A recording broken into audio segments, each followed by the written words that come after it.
Oh, what the hell? Why not?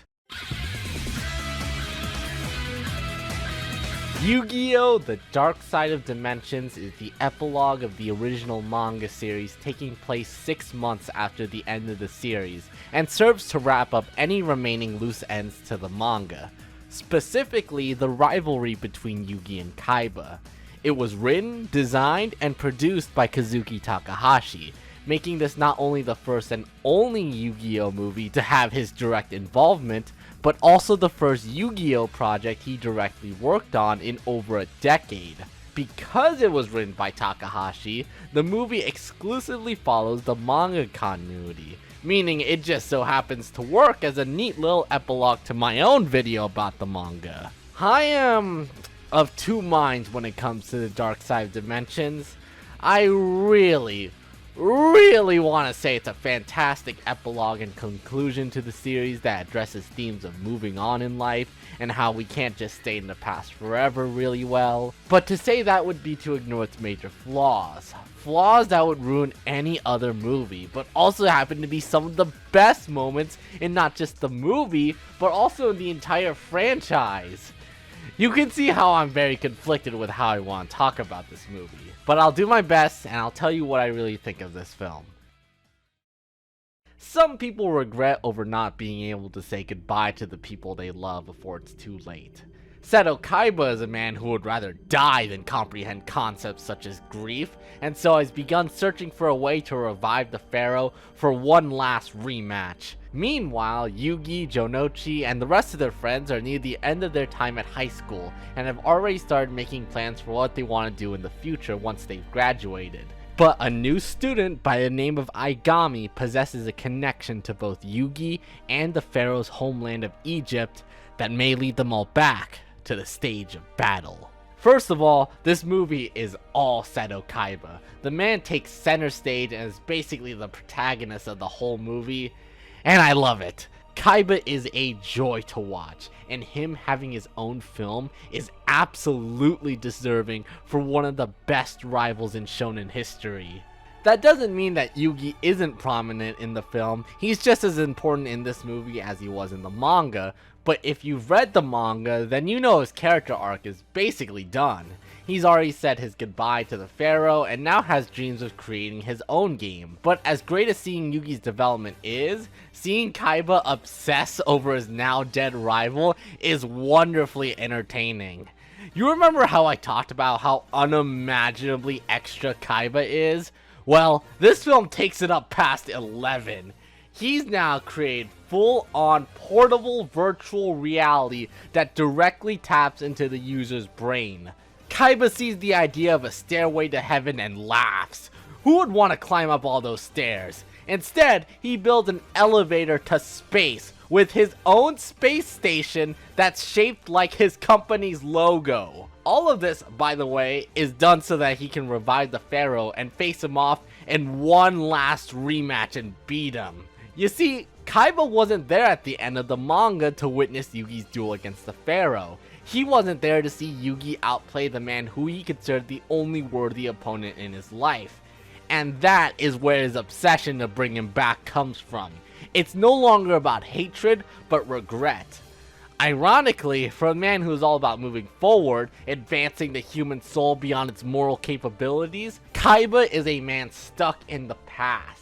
He feels he can't move on until he beats the pharaoh, the only man he has ever acknowledged as an equal. This acts as a great contrast between what Yugi and the rest of his friends are planning to do once they've graduated from high school. I think if this film was given to a lesser writer, they wouldn't have cared all too much about their current situation and would have likely had them still stay in high school to keep the status quo. But no, Takahashi knows that the film has to be more than just nostalgia bait for the fans of the original series, and makes it clear that these people are ready to move on with their lives. Seeing them talk about their future while eating lunch, watching them rehearse their graduation ceremony, it's all small things, but I really appreciate them. The new villain Aigami is also pretty cool. His whole deal with dimensions and wavelengths is an interesting new concept that makes him stand out from the rest of the villains, and I especially enjoy, just like literally every other villain in Yu-Gi-Oh!, he's connected to Shadi. this time being one of the many children Shadi had adopted when he was young. I also really enjoy how, in comparison to other Yu-Gi-Oh villains who are usually tall and imposing, Aigami is just a little shit who's just trying to cause as much trouble as he can to further his goals. I think my only issue with him comes from something that's not even his fault, but more to do with the writing, but I'll get into that detail a little bit later. Since this is a film and not a manga, it obviously gets the benefit of animation, voice acting, and a kick-ass remastered soundtrack, which you're listening to right now. The animation is great as well, with one of my favorite little bits of detail being something you may not notice, but I did, and that's the shape of Yugi's eyes. They've gotten slightly sharper since the end of the series. It's a subtle but welcome sign that he's grown past the Pharaoh's shadow and into his own man. These kinds of details show that the film was clearly created out of passion for the original series. I also gotta give a quick shout out to the new Dark Magician's redesign, which is just mwah, mwah, mwah, delicious. When it comes to voice acting, it's fantastic all around like usual. Eric Stewart gets a lot of love from American fans, and for good reason. He captures a wonderful Kaiba filled to the brim with Kaiba's trademark pride and flair. But oh my god, do I love Kenjiro Suda's Kaiba. Suda, more than anybody else, conveys Kaiba's power, his strength, and his dominance better than anybody out there. Every time Kaiba is speaking, all eyes are on him, and for good reason. Suda does such a remarkable job of bringing Kaiba's larger-than-life character to life. He captures a man whose will to never give up is based entirely around his pride and how he will win no matter what, because he can will his own victory into existence.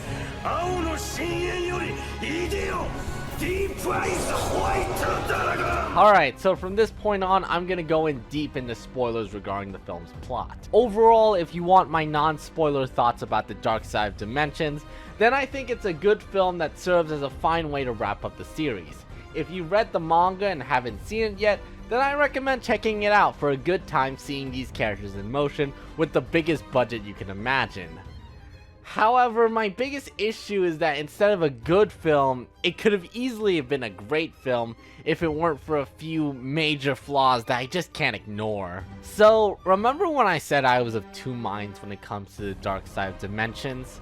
I feel like that the film is also just as split when it comes to how it wants to be presented, as both a passionate, heartfelt epilogue to the manga, as well as a cynical, corporate, nostalgia-pandering reunion special whose only purpose is selling new merchandise. I've already talked about why it feels like the former, but I have three major points that I want to bring up as to why it feels like the latter as well. The first point, and probably the least egregious in my opinion, is the return of the Millennium Ring as the main villain. Now, I love Dark Bakura.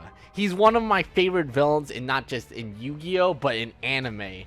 I've already expressed my love for his character and how much of a scheming bastard he is, but his return as the Dark Spirit inside the Millennium Ring makes zero sense. Zork is dead. Whatever Dark Spirit living inside the Millennium Ring should have been gone by this point.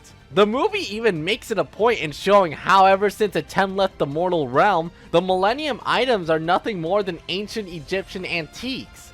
Whatever dark magic they have should have been gone by now, and the film tries to show it, but also has Diva becoming possessed with it in its final act, and it makes zero sense as to how it still works again. But this is the least egregious issue I have regarding this film. It's a plot hole and an issue with the narrative, but it's not something I'll lose sleep over. The other two issues, not so much.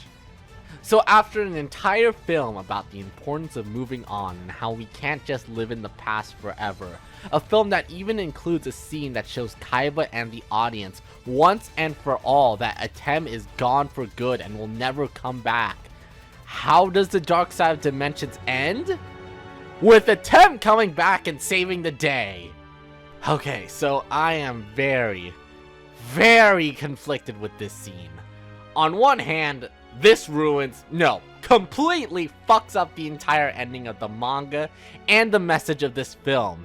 It shows that even after all of Yugi's growth that we see in this movie, he still needs Atem to come in and save the day, It rips apart the message of how the dead should no longer linger in the world of the living anymore that Yugi uses to beat Atem in the last duel of the manga, and it's just disappointing to see a film betray its own themes and narrative, all for the sake of short-term spectacle and moments. On the other hand, oh my god, this scene is fucking amazing! The animation is phenomenal. The way Atem arrives in the sea of flames like a phoenix rising from its ashes, a king reborn for battle. The heavenly and majestic music that accompanies Atem's arrival. The way he doesn't even talk. His presence alone is all that needs to be said. The fact that out of all the cards he could have chosen to beat Diva, like Exodia or the God cards, he instead chooses his most loyal servant Mahat to finish off the duel is such a wonderful detail. It's such an amazing scene that you almost forget how much it ruins the message of the film, and that's why I'm so conflicted about it. If this scene sucked, like if the animation was bad, or Atem showing up to say something ridiculous, then I would have loved to be able to rip apart all the things this ruins. But I can't. It's such a masterpiece of a scene, but it shouldn't have been in this movie. I think making Atem a mystical figure that we only see in visions and fragments, but not actually the real him in this film, like the scene where he shows up as Jonouchi's memory from Battle City as he's about to die, would have made the film better and reinforced the themes of moving on and looking towards the future. And finally, let's talk about the ending. It's the same kind of issue I've outlined with my problem regarding Atem coming back, except it's even worse. Kaiba creating a dimensional portal to the afterlife is just amazing. This motherfucker is so obsessed with beating Atem that he creates a one-way trip to the fucking afterlife so that he can get his goddamn rematch. And the way it's framed, just like Atem's return, is also perfect. The way Kaiba arrives, flaring up his duel disc while Atem simply stands up, both combatants smiling without saying a single word. It's such a great scene that completely fucks up the message of this film and Kaiba's character arc. I hate it! Time and time again, Kaiba's obsession with the Pharaoh and beating him keeps blinding him to the truth that there are duelists out there who could replace the Pharaoh as his main rival. Duelists that, you know, aren't ancient spirits trapped inside Egyptian artifacts. In fact, of all the characters that Kaiba's development should have gone, it should have gone in the same direction as Anzu's. Anzu is Yugi's sorta childhood friend and sorta love interest, who at the start of the series had a major crush on only the spirit living inside of Yugi's Millennium Puzzle, and not Yugi himself. Hell, she's so into him that in one chapter, she deliberately gets herself captured so Dark Yugi can save her.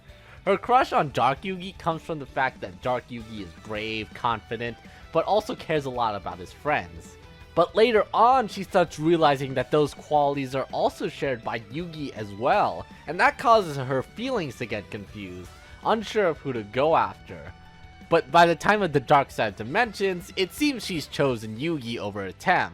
Not only because Yugi is, well, alive and not a spirit trapped inside a puzzle, but because Yugi possesses qualities that have actually made him even better than Atem in some ways, as can be seen at the ceremonial duel. I thought this would be similar to what Kaiba's arc in the manga would eventually conclude with. Kaiba realizing that the Pharaoh is gone forever, while also finding an even better rival with Yugi after calling Yugi nothing more than Atem's vessel would have been the perfect way for his development to conclude. In fact, it seems like it was going that way before Diva possessed by the Millennium Ring showed up. When Yugi outplays Kaiba, which by the way is the exact same way he outplays Atem at the end of their duel, Kaiba, Mr. Egomaniacal billionaire who could back up everything he says, a man who created an entire tournament of duelists with its own structure, brackets, and rules also that he could defeat the one person who bested him, and a man who is so prideful of his skill and talent as a duelist that he would rather die than admit defeat, smiles. He fucking smiles upon losing! That is not the face of a man who has lost. That is the face of a man who has fucking won. That is the face of a man who has just found an even better rival to go after for the rest of his life. Well, too bad Atem had to show up at the last minute and undo all of Kaiba's development during the course of this movie.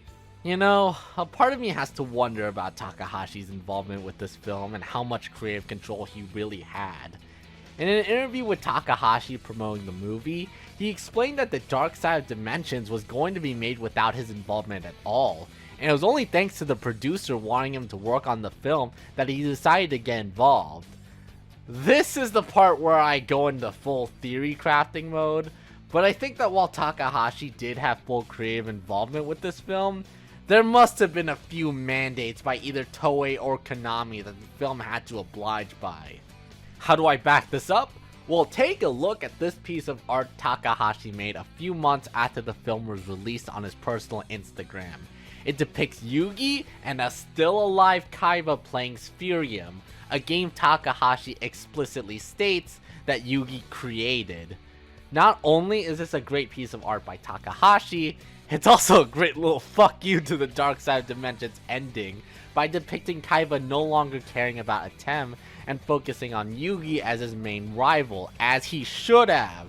Considering that there would be no other reason for Takahashi to illustrate such a contradictory piece of art in the film that he was advertised to have full creative involvement with, this seems to me like Takahashi himself wasn't satisfied with how the film ended and wanted to show how he would have wanted to end the film, with Kaiba finally allowed to move on from his past and enjoying himself against his rival. Obviously, we'll never know about the real truth behind the production of this film, thanks to stuff like NDAs, misremembering, and of course Takahashi's unfortunate death. But it seems to me that this film wasn't just a straightforward production as people think. Okay, so after all this talk, it might seem like I don't like The Dark Side of Dimensions. I spent over half of this video criticizing the parts I don't like. But the reason why I spent such a long time talking about the film's negatives is because the parts that are good are really good and well made and have so much potential that was almost realized. I guess the best way to describe my overall thoughts on The Dark Side of Dimensions is that it's disappointingly good. It's a film that could have easily had been great if it committed to its themes and resolution instead of sacrificing them for spectacle and moments.